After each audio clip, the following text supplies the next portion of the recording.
ஜனதா கட்சியுடைய மாவட்ட தலைவர் சரவணன் அவர்களுக்கும், அண்ணா திராவிட முன்னேற்ற கழகத்தினுடைய மாவட்ட அம்மா பேரவை செயலாளரும் முன்னாள் நகரமன்ற தலைவர் மரியாதைக்குரிய திரு எஸ்.ஆர். வெற்றிவேல் அவர்களுக்கும், நகர கழக செயலாளர் மரியாதைக்குரிய பூக்கடை ரவி, மரியாதைக்குரிய மாநில மருத்துவமனையுடைய செயலாளர்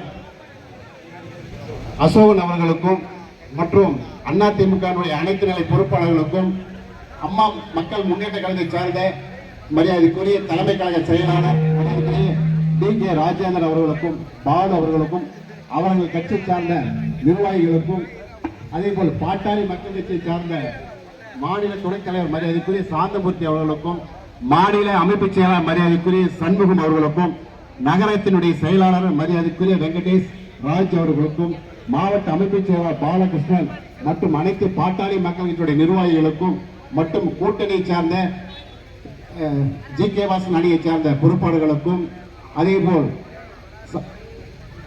நம்ம ஐஜேகே பொறுப்பாளர் அனைத்து ஜனநாயக கூட்டணி பொறுப்பாளர்களுக்கும் என்னுடைய பணிவான காலை வணக்கத்தை தெரிவித்துக் கொண்டு, தயவு செஞ்சு காவல்துறையும் உளவுத்துறையும் சரியாக குறித்துக் கொள்ளுங்கள். பத்திரிகையாளர்களுக்கு தெரியாது எதுவுமே நாங்க சொல்ல போறது இதான் எதிர்கட்சியில சொல்லவில்லை, உண்மையை சொல்றேங்க.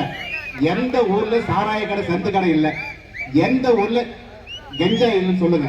அதனால இப்ப இந்த சட்டமன்ற கூட்டத்தில் விட மாண்புமிகு முன்னாள் முதலமைச்சர் மரியாதைக்குரிய அதிமுக பொதுச்செயலாளர் எடப்பாடி அவர்கள் முதல் நாளே வெளிநடப்பு செய்தோம். எதற்காக? தமிழ்நாட்டில் சட்டம் ஒழுங்கு இல்ல, எங்க பார்த்தாலும் சந்து சாராய கடை கஞ்சா போதை இருக்குது, இதை தடுக்க தவறிய திமுக அரசை கண்டித்து வெளிநடப்பு செஞ்சோம். நாங்களும் அவர் பின்னாடி தமிழ்நாட்டினுடைய போதை பழக்க கலாச்சாரத்துக்கு. ஆனா தமிழ்நாட்டுடைய முதலமைச்சர் அப்படியே நீங்க டிவி போடுங்க, அவர் விளம்பரம் சொல்லுவார், தமிழ்நாட்டு இளைஞர்களே கெட்டு போகாதீங்க, போதை பக்கம் போகாதீங்க. ஆனா அந்த போதையை திறந்து வைக்கிறது யாரு? தமிழ்நாட்டுடைய முதலமைச்சர். சாராய கடையை திறக்கிறது யாரு? தமிழ்நாட்டுடைய முதலமைச்சர்.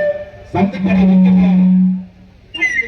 சாராய கடையுடைய கலெக்ஷன் கம்மியாச்சுன்னா மாசம் மாசம் கலெக்டர் தலைமையில் ஆலோசனை, ஏன் சாராயம் கம்மியாச்சு, பெங்களூருக்கு சாராயம் வந்துச்சான்னு. அதனால மதுக்கடைகளையும் கஞ்சா பழக்கத்துக்கு முக்கியமான காரணம் தமிழக அரசு. தடுக்க தவறிய தமிழக அரசு உடனடியாக பதவி விலக வேண்டும் என்று சொல்லிதான் மாண்புமிகு முன்னாள் முதலமைச்சர் எடப்பாடி சட்டமன்றம் தொடர்ந்து வலியுறுத்தி வரார். அந்த அடிப்படையில் இன்று நடைபெறும் ஆர்ப்பாட்டத்தின் வாயிலாக தமிழ்நாட்டுடைய இளைஞர்கள் நல்வழிப்படுத்த வேண்டும், இளைஞரை கெட்ட பாதை கொண்டு செல்லும் தமிழ்நாட்டுடைய முதலமைச்சரை வன்மையாக கண்டிக்கிறோம்.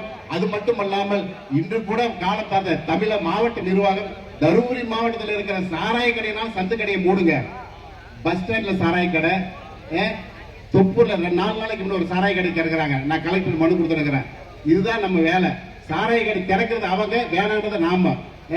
இதெல்லாம் கண்டிச்சு வருகின்ற காலங்களில் திமுக அரசு தமிழ்நாட்டுடைய மக்கள் விரோத அரசை அனுப்ப வேண்டும். அதற்கு அனைத்து நிர்வாகிகளும் நமது தேசிய ஜனநாயக கூட்டணி சார்ந்த அனைத்து கட்சி பொறுப்பாளர் தொடர்ந்து பணியாற்றி மக்களுக்கு நல்லபடியாக செய்யும் மாண்புமிகு முன்னாள் முதலமைச்சர் எடப்பாடியாரை மீண்டும் முதலமைச்சர் ஆக்குவதற்கு அனைவரும் நாம் பாடுபட வேண்டும் என்று கேட்டுக்கொண்டு, இந்த நேரத்தில் தமிழ்நாடு முன்னேற வேண்டும், தமிழக இளைஞர்கள் வாழ்வில் முன்னேற வேண்டும், அவர்களுக்கு இந்த போதை கஞ்சா பழக்கத்தில் ஈடுபட வேண்டும் என்பதை தெரிவித்துக் கொண்டு, இந்த ஆர்ப்பாட்டத்தில் கலந்து கொண்ட அனைவருக்கும் என்னுடைய பணிவான பாராட்டுகளையும் நன்றியையும் தெரிவித்துக் கொண்டு நன்றியோடு விடைபெறுகிறேன். நன்றி, வணக்கம்.